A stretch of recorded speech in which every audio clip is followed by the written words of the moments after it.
అండి నేను ఈరోజు princess cut blouse stitching part చూపిస్తున్నానండి. ఇప్పుడు మనము బ్యాక్ పార్ట్ నుంచి స్టార్ట్ చేద్దాము. ఇది లైనింగ్ జాయింట్ చేసుకోవడము విత్ పైపింగ్తో ఫస్ట్ చూపిస్తానండి. తర్వాత ప్రిన్సెస్ కట్ ఇది ఎలా జాయింట్ చేసుకోవాలో చూపిస్తాను. ఓకేనా? జాయింట్ చేసుకుంటున్నానండి. సో ఇక్కడ లైనింగ్కే పైపింగ్ అనేది పెట్టుకుంటున్నాను. లైనింగ్కే ఫస్ట్ పైపింగ్ అనేది జాయింట్ చేసుకుంటున్నానండి.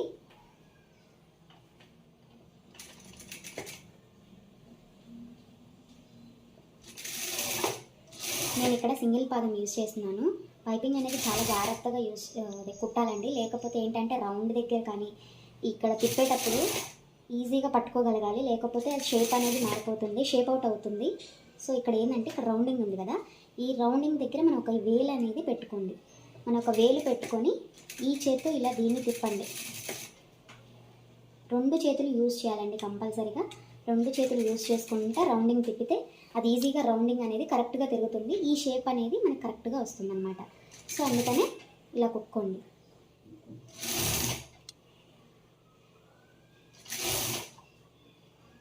సేమ్ ఇక్కడ కూడా ఇలా పట్టుకోండి, ఇలా పట్టుకోండి,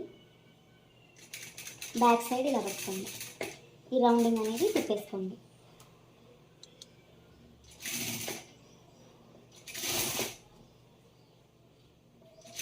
ఫస్ట్ మనము లైనింగ్కి జాయిన్ చేస్తున్నాము, ఎందుకంటే ఇన్విజిబుల్ పైపింగ్ లాగా రావాలనేసి.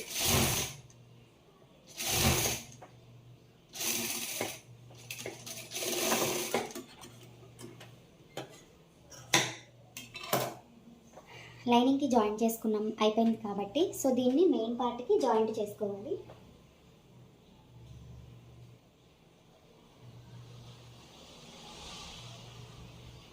ఇది కాటన్ కాబట్టి మనం ఎలా కూర్చోబెడితే అలా కూర్చుంటుందండి క్లాత్.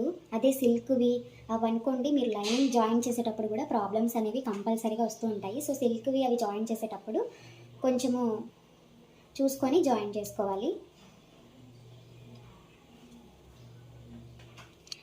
ఇక్కడ ఇంకో ప్రాబ్లం ఏమొస్తుందంటే, ఇప్పుడు ఇట్లా పెడతారు మెయిన్ పార్ట్కి, ఇలా ఏదైతే లైనింగ్ పార్ట్ పెడతారు కదా, ఇక్కడ కూడా షోల్డర్ జారే ప్రాబ్లం ఒకటి వస్తుంది. ఏంటంటే ఇప్పుడు ఈ నెక్ ఉంది, ఈ నెక్ అనేది మనం కటింగ్ చేసుకునేటప్పుడు ఎంతైతే పెట్టుకున్నామో దానికి ఒక పాయింట్ ఇట్లా పెట్టుకోండి, నీట్గా పెట్టుకోండి.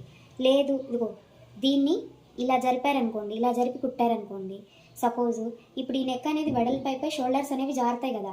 సో మీరు ఎగ్జాక్ట్గా నెక్ ఒకసారి చెక్ చేసుకోండి, ఈ వెడల్పు అనేది ఎంత ఉందనేది చెక్ చేసుకొని ఒకసారి పట్టుకొని స్టిచ్ చేసుకోండి. లేదంటే ఇక్కడ పిన్స్ అన్నా పెట్టుకోగలగాలి, అప్పుడే మనకి షోల్డర్స్ అనేవి జారవన్నమాట. ఇక్కడ పిన్స్ అన్నా పెట్టుకొని కుట్టుకోండి. ఇప్పుడు నాకు రెగ్యులర్గా ఇలా అలవాటు కాబట్టి ఇలానే కుట్టేస్తున్నాను. నాకు రెగ్యులర్గా ఇలా చూసుకోవడం అలవాటు కాబట్టి నేను ఇలానే కుట్టేస్తున్నారు. మీరు ఇక్కడ ఒక పిన్ పెట్టుకుంటే అవి జరగవు. ఇంకా దీనికంటే ప్రాబ్లం లేదు, కాటన్ కాబట్టి పెద్దగా జరగదు. అదే జారేవి ఉంటాయి కదండి క్లాత్స్, మనకి జార్జెట్టివి ఉంటాయి కదా, వాటికి చాలా ప్రాబ్లమ్స్ వస్తాయి. జాగ్రత్తగా కుట్టుకోవాలి.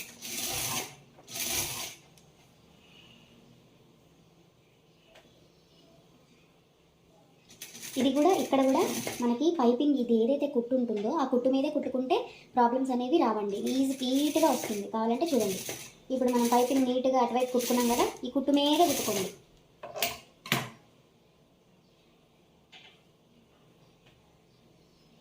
ఈ పైపింగ్ దగ్గర చాలా ప్రాబ్లమ్స్ వస్తాయి బిగినర్స్కి. సో ఈజీ చూసుకొని కుట్టుకోవాలి.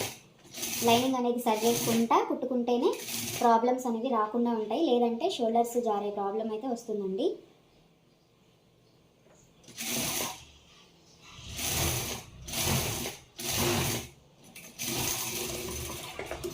ఇంకొకటి ఇక్కడ ఇంకో ప్రాబ్లం కూడా వస్తుందండి. ఇప్పుడు నెక్ అనేది ఇట్లా స్ట్రైట్గా రాకుండా వంకలు వంకలు రావడం, ఇది మెయిన్ క్లాత్ మీద జాయిన్ చేయడం సరిగ్గా రాకపోవడం వల్లనే అలా వంకలు వంకలు రావడము, అలా నెక్ అనేది వస్తుంది. మెయిన్ క్లాత్ మీద ప్లస్ పైపింగ్ కూడా నీట్గా జాయింట్ చేయాలి సమానంగా, అప్పుడే మనకు ఆ ప్రాబ్లమ్స్ వంకల్లో తిరగడము, నెక్ వంకలు రావడము అలా జరగకుండా ఉంటుంది. మీకు ఇక్కడ ఈ టిప్స్ అనేవి జాగ్రత్తగా గుర్తుపెట్టుకోండి, దాన్ని సరి చేసుకోవడానికి ట్రై చేయండి. అప్పుడు మీకు నెక్ అనేది నీట్గా వస్తుంది పైపింగ్ అనేది. ఇక్కడ నేను సెల్ఫ్ పైపింగే వేస్తున్నానండి, ఎందుకంటే ఇది కాటన్ కాబట్టి కస్టమర్ ఏమన్నారంటే పైపింగ్ సెల్ఫ్ పైపింగ్ వేయమని అన్నారు. అంటే సేమ్ క్లాత్ పైపింగ్ అనమాట. ఇప్పుడు సేమ్ క్లాత్ పైపింగ్ వేసినా ఏముందండి కనిపించదు కదా అంటారు కదా, కానీ దాని ఫినిషింగ్ దానికే ఉంటుందండి. పైపింగ్ వేసిన ఫినిషింగ్ పైపింగ్ వేసిన దానికే ఉంటుంది. సో అందుకని సెల్ఫ్ వేస్తున్నాను. ఇప్పుడు హెమ్మింగ్ అయినా చేసుకోవచ్చండి, దీనికి కస్టమర్ అలా ప్రిఫర్ చేశారు కాబట్టి సో మనం ఇది చేసేయచ్చు. ఈ పైపింగ్ వల్ల ఏంటంటే మనకి కనిపించినా కనిపించకపోయినా నీట్నెస్ పర్ఫెక్షన్ అనేది వస్తుందండి. పైపింగ్ వల్ల నెక్కి నీట్గా కనిపిస్తుంది. ఇలా మనము తిప్పేసుకునే ముందు చిన్న చిన్న ఘాట్లు అనేవి కంపల్సరీగా పెట్టుకోవాలి. తర్వాత మనం ఈ పైపింగ్ మీద ఐరన్ చేసుకున్నా సరే, ఒకవేళ ఐరన్ లేని వాళ్ళకి ఇలా ఒక కుట్టు వేసుకొని ఐరన్ చేసుకున్నా ఓకే, లేకపోయినా ఓకే. అప్పుడు మీకు పైపింగ్ అనేది నీట్గా కనిపిస్తుంది. ఇక్కడ మీకు కనిపించకపోవచ్చు ఎందుకంటే సేమ్ క్లాత్ అవడానికి, బట్ నీట్గా ఉంటుంది అనమాట నెక్ అనేది. ఇప్పుడు ఈ రౌండింగ్ ఏదైతే వచ్చినప్పుడు ఇలా తిప్పుకోండి చేతితోటి, ఈ 2 వేళ్లతోటి ఇలా తిప్పుకోండి. అప్పుడు అది రౌండ్ అనేది పర్ఫెక్ట్గా తిరుగుతుంది. ఏ డైరెక్షన్లో తిరిగితే ఆ డైరెక్షన్లో మనం తిప్పుకోవాలి. ఇలా బ్యాక్ సైడ్ మన 2 చేతులు యూజ్ చేయాలండి స్టిచ్ చేసేటప్పుడు, అప్పుడే నీట్గా వస్తుంది ఏదైనా.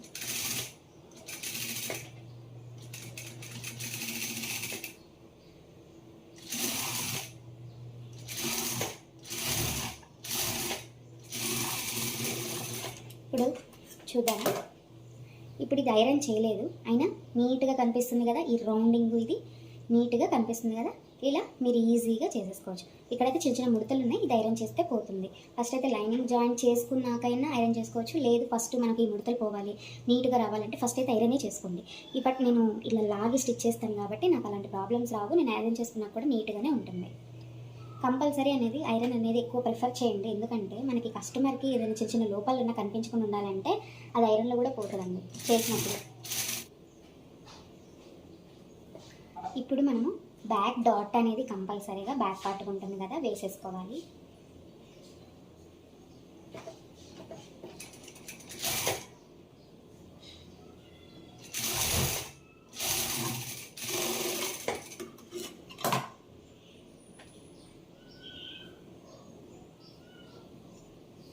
ఈ బ్యాక్ డాట్ కూడా ఎలా వేసుకోవాలంటే ఇలా కొంచెం కొంచెంగా మైనస్ చేసుకుంటూ పైకి రావాలి.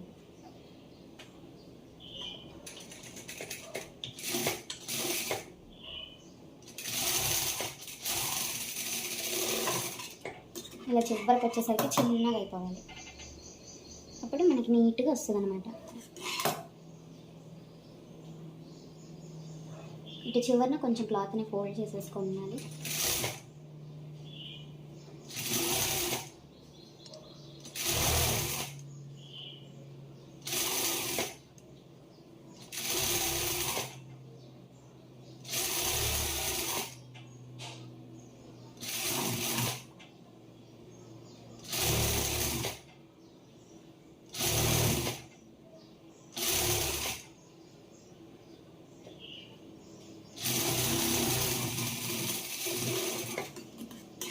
ఇలా బ్యాక్ పార్ట్ పెట్టేసుకొని స్టిచ్ చేసేసుకోవాలి. ఇది మీ అందరికి తెలిసే ఉంటుంది, కానీ కొంతమంది కొత్త వాళ్ళు ఉంటారు కాబట్టి వాళ్ళ కోసం చెప్తున్నాను.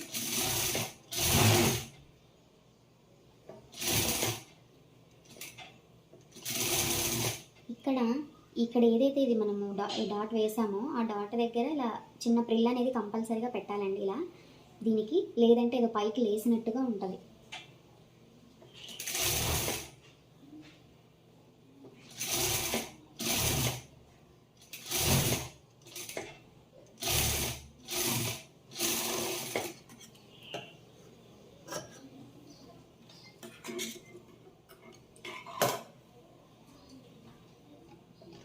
తర్వాత దీని మీద ఒక కుట్టు వేసేసుకోవాలి.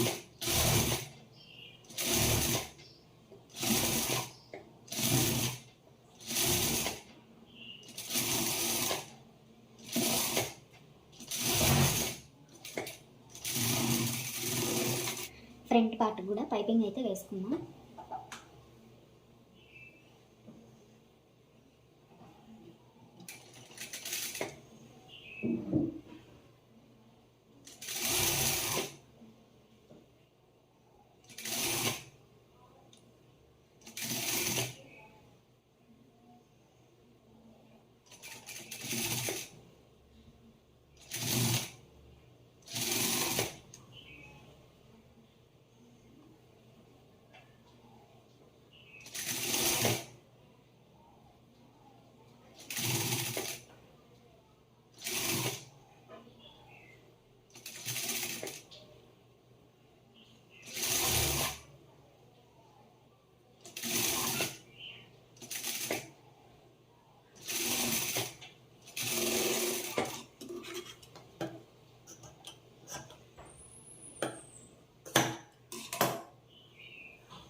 ఇది ఫ్రంట్ ఓపెన్ అండి princess cut.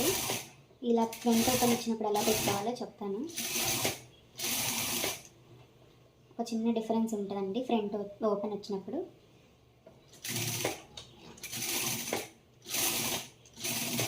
Prince cut front open కాకపోతే ఇంకోలా కుట్టుకోవచ్చు.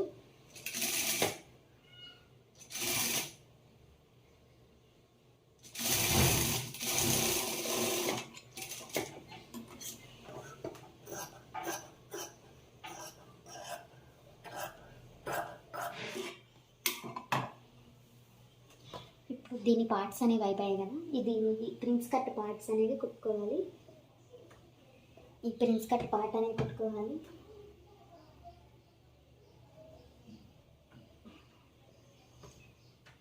దీనికి ఫస్ట్ లైనింగ్ జాయింట్ చేసుకోవాలి.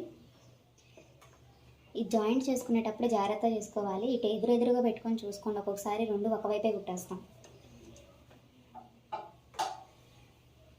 అంటే ఇదంటే తెలుస్తుంది, అంటే తిరగలేదు ఏదనేది. కొన్ని పార్ట్స్ ఏంటంటే రెండు వైపులా ఒకేలా ఉంటాయి అన్నమాట.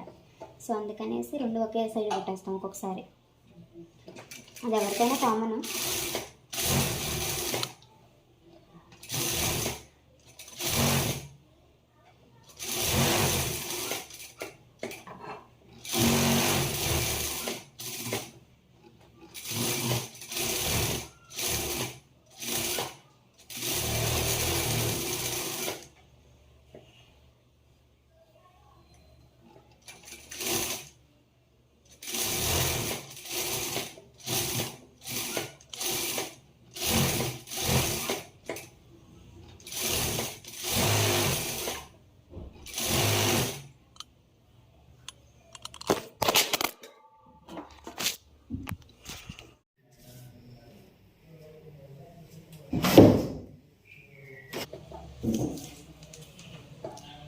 ఇది లైనింగ్ అనేది నేను ఆల్రెడీ ప్రిన్స్ కట్ది జాయిన్ చేసేసుకున్నాను. ఇప్పుడు ఏ పార్ట్కి ఆ పార్ట్ అనేది మనం కుట్టుకోవాలి. ఇది కింద పెట్టుకోండి, ఇది వచ్చేసి పైన పెట్టుకోండి. ఇది లూజ్గా పట్టుకొని కుట్టాల్సి ఉంటుందండి.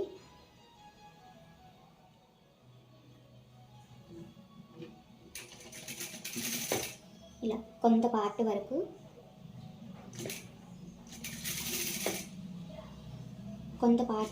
ఇలా వదిలేసేయండి. తర్వాత ఇక్కడి నుంచి మనము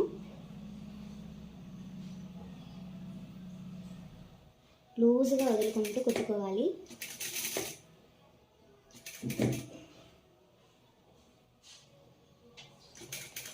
కింద పార్ట్ని లూజ్గా పట్టుకోవాలి.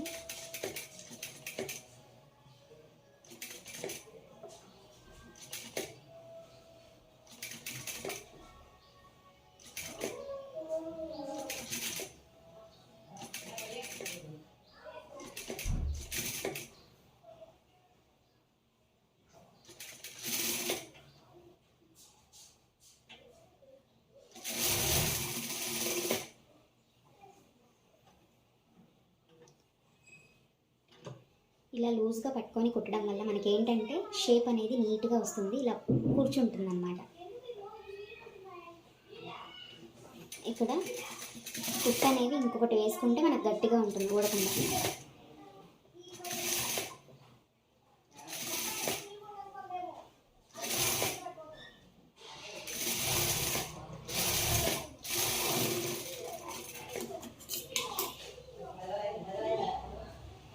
ఇప్పుడు ఇలా వచ్చింది కదా, ఇలా ఫ్రంట్ ఓపెన్ వచ్చినప్పుడు ఏం చేయాలంటే మనం ఇక్కడ కూడా ఉక్ష్పట్టి కాజాపట్టి సైడ్ కూడా ఒక కుట్ట అనేది వేసుకోవాలి.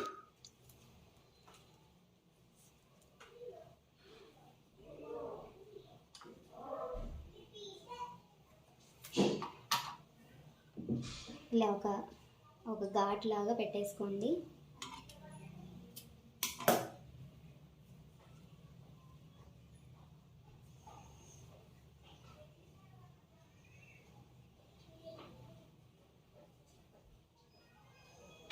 ఒక 2.5 ఇంచుల వరకు వేసుకోవచ్చు.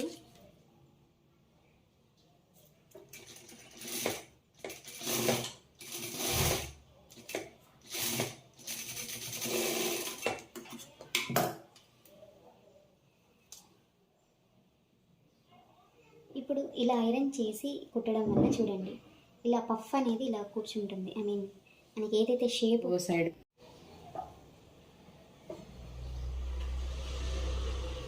చూసారు కదా ప్రిన్స్ కట్ అనేది ఎలా వచ్చిందో ఇలా ఒక పఫ్ లాగా వస్తుందండి. చూడండి ఒక కప్పు లాగా వస్తుంది. ఇలా నీట్గా వచ్చింది అనుకోండి, ఇలా కప్పు లాగా వస్తే కస్టమర్ కూడా కొంతమంది లైక్ చేస్తారనమాట. అంటే కొంతమందికి పట్టేసినట్టుగా ఇక్కడ స్పేస్ లేకపోవడము ప్రిన్స్ కట్లో, దీనివల్ల మనకి ఏంటంటే ఇట్లా పట్టేసినట్టుగా చెస్ట్ అనేది ఇది లేకుండా ఉంటుందన్నమాట. కొంతమంది ఇంక ఇలా ఇలా చేసుకుని మనం ఇలా స్టిచ్ చేసేసుకున్నాం అనుకోండి ఈజీగా ఉంటుంది. కటింగ్ కూడా నేను తర్వాత పెడతానండి. I mean cutting video record చేయలేదు యాక్చువల్గా. సో ఇలా ఇలా కుట్టుకోవాలి. ఇలా ఒక కప్ లాగా ఈజీగా కుట్టుకోవచ్చు. ఇప్పుడు మనము దీనికి హుక్ పట్టి కాజా పట్టి అనేది జాయిన్ చేసుకోవాల్సి ఉంటుందండి. ఇప్పుడు ఇది రైట్ సైడ్, ఈ బ్లౌజ్కి వచ్చేసి రైట్ సైడ్ హుక్ పట్టి ఉందండి. ఇది కంపల్సరీ చెక్ చేసుకోవాలండి. మన ఆది బ్లౌజ్ బట్టి కానీ లేదంటే కస్టమర్ని ఒకసారి కనుక్కొని కానీ మెజర్మెంట్స్ ఇస్తే ఒకసారి కనుక్కొని కానీ కంపల్సరీగా రైట్ సైడ్ ఉంటే రైట్ సైడ్ పెట్టాలి, లెఫ్ట్ సైడ్ ఉంటే లెఫ్ట్ సైడ్ పెట్టాలి. మనకి హుక్స్ వచ్చేసేమో రైట్ సైడ్ ఉన్నాయి, ఒక్కొక్కళ్ళు వేరేగా పెడతారనమాట. దానివల్ల ఏమవుతుందంటే మనకి కస్టమర్ నుంచి కంప్లైంట్స్ లాగా అనమాట వస్తూ ఉంటాయి.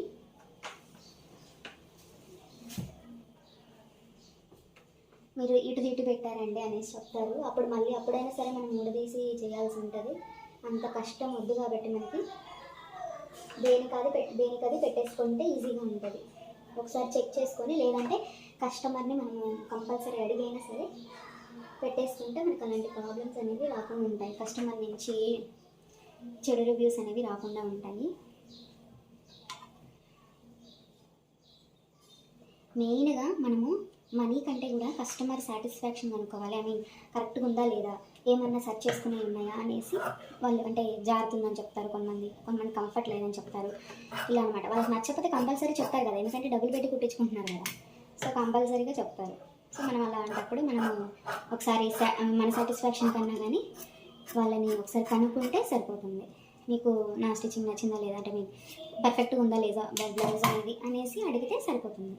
ఇప్పుడు దీన్నే మనము ఇప్పుడు హుక్ పట్టి కాజా పట్టి కోసము ఇలా ఒక కుట్ట వేసుకోవాలండి. స్ట్రైట్గా ఇలా ఫోల్డ్ చేసేసుకొని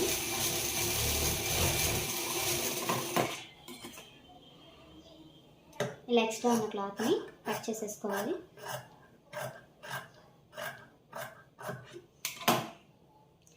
ఇది రైట్ సైడ్ హుక్ పట్టి అండి. అంటే మనం ఇటు సైడే కదా వేసుకునేది, మనం ఫ్రంట్ ఇలా నెక్ ఇలా ముందుకు వస్తుంది కాబట్టి ఇది ఇటు సైడ్, ఇది రైట్ సైడ్ వస్తుంది. కొంతమందికి రైట్ ఏది లెఫ్ట్ ఏది తెలియదు, ఎందుకంటే మనం ఇలా పెట్టేసుకొని ఇది రైట్ సైడ్ అంటే కాదు కదా, ఇది లెఫ్ట్ సైడ్ వస్తుంది కదా. ఇలా మనం వేసుకుంటాం కాబట్టి ఈ షోల్డర్ అనేది మన పైకి షోల్డర్ భుజాల మీదకి వస్తుంది, ఇది ముందుకు వస్తుంది కాబట్టి ఇది రైట్ సైడ్. ఇప్పుడు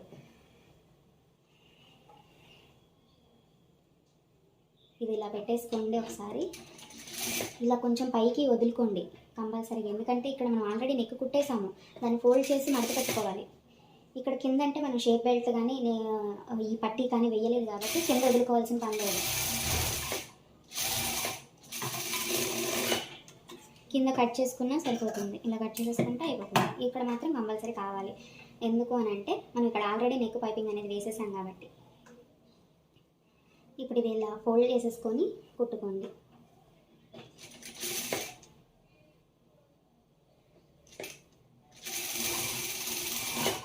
ఇప్పుడు దీన్ని ఏం చేస్తారంటే ఇలా మడత పెట్టేసేయండి లోపలికి. ఇలా మడత పెట్టేసి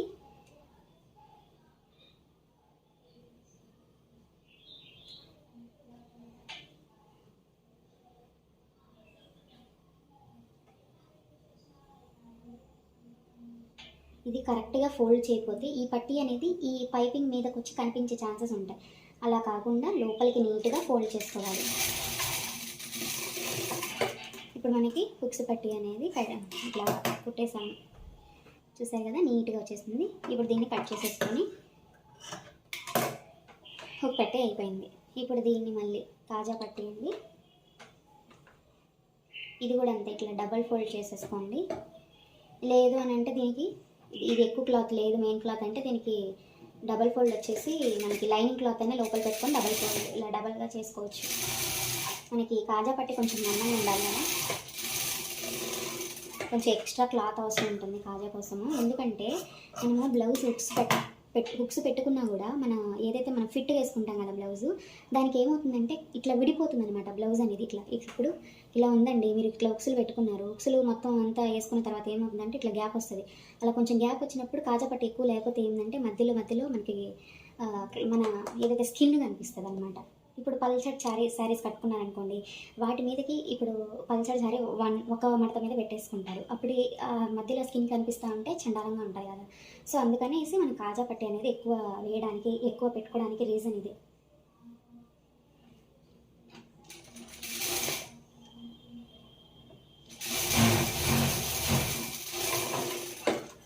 ఇప్పుడు దీన్ని ఇలా జాయింట్ చేసాం కదా, ఈ జాయింట్ చేసిన దాన్ని ఇలా రివర్స్ ఫోల్డ్ చేసేసుకోండి. ఇలా రివర్స్ ఫోల్డ్ చేసుకొని, ఇది ఇటువైపు జాయింట్ చేసుకోకపోయినా పర్లేదండి, కానీ ఒకసారి ఒక కుట్టు వేద్దాం. ఎందుకంటే మనం ఇక్కడ ఆల్రెడీ పట్టీ అనేది ఏం వేయలేదు కదా, సో అవసరం లేదు, పైన లాగా వేయాలి కాబట్టి.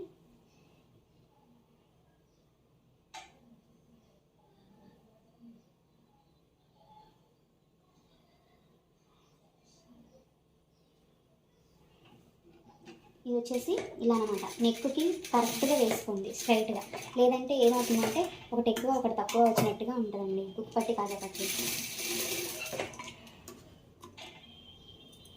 ఇది ఇలా ఎక్స్ట్రా ఉన్న క్లాత్ని కట్ చేసుకోండి. దీన్ని ఇలా ఒకవేళ రాలేదనుకోండి, ఒక నీడిల్తో కానీ ఇలా కత్తెరతో వేసుకున్నప్పుడు జాగ్రత్త, హోల్స్ పడే ఛాన్సెస్ ఉంటాయి. ఇప్పుడు ఇది కాజాకి రెడీ అయిపోయింది. దీన్ని కొంచెం డ్రైప్గా తిప్పుకొని కుట్టేసుకుంటే సరిపోతుంది.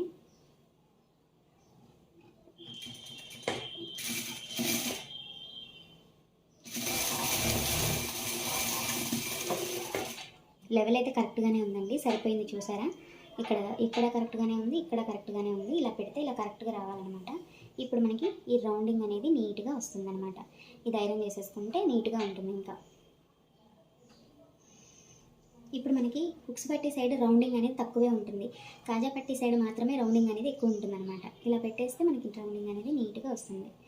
ఓకేనా, కాజా పెట్టుకున్నాక ఇలా రౌండ్గా వస్తుంది. ఇది అయిపోయిందండి. ఇప్పుడు మనం షోల్డర్స్ అవి జాయింట్ చేసేసుకొని సైడ్ అనేది స్టిచెస్ వేసుకోవాలి. మనం హ్యాండ్స్ కూడా జాయిన్ చేసుకోవాలి. నేను మీకు ఇది ప్రిన్స్ కట్ పార్ట్ వరకు మాత్రమే చెప్తున్నానండి. ఈ సైడ్ జాయింట్లో వచ్చే ప్రాబ్లమ్స్, హ్యాండ్స్ జాయిన్ చేసుకునే వచ్చే ప్రాబ్లమ్స్ అవన్నీ ఇంకొక చిన్న వీడియోస్లో పెడతాను. ఎందుకంటే వాటికి సపరేట్గా వీడియో పెట్టడం వల్ల దాని గురించి క్లారిటీగా ఎక్స్ప్లెయిన్ చేయడానికి ఉంటుంది. ఇప్పుడు వీడియో అనేది లెంత్ ఎక్కువైపోతుంది. సో హ్యాండ్స్ జాయిన్ చేసుకోవడము అవి కూడా, అంటే దాంట్లో కూడా చిన్న మెయిన్గా పొరపాట్లు ఉంటాయండి దాంట్లో కూడా. సో ఏంటంటే వాటి వరకు నేను సపరేట్గా వీడియో చేస్తాను. ఇప్పుడు ఇది ప్రిన్స్ కట్ వరకు మాత్రమే కాబట్టి బ్యాక్ పార్ట్, ఫ్రంట్ పార్ట్ వరకు చెప్పాను. హ్యాండ్స్ జాయింట్ గురించి కానీ సైడ్ జాయింట్లో వచ్చే ప్రాబ్లమ్స్ గురించి కానీ నేను తర్వాత ఎక్స్ప్లెయిన్ చేస్తాను. ఓకేనా, థ్యాంక్ యూ ఫర్ వాచింగ్ అండి. మీకు ఈ వీడియో కనుక మీకు నచ్చినట్టయితే లైక్ చేసి షేర్ చేయండి, సబ్స్క్రైబ్ చేసుకోవడం మాత్రం మర్చిపోవద్దు.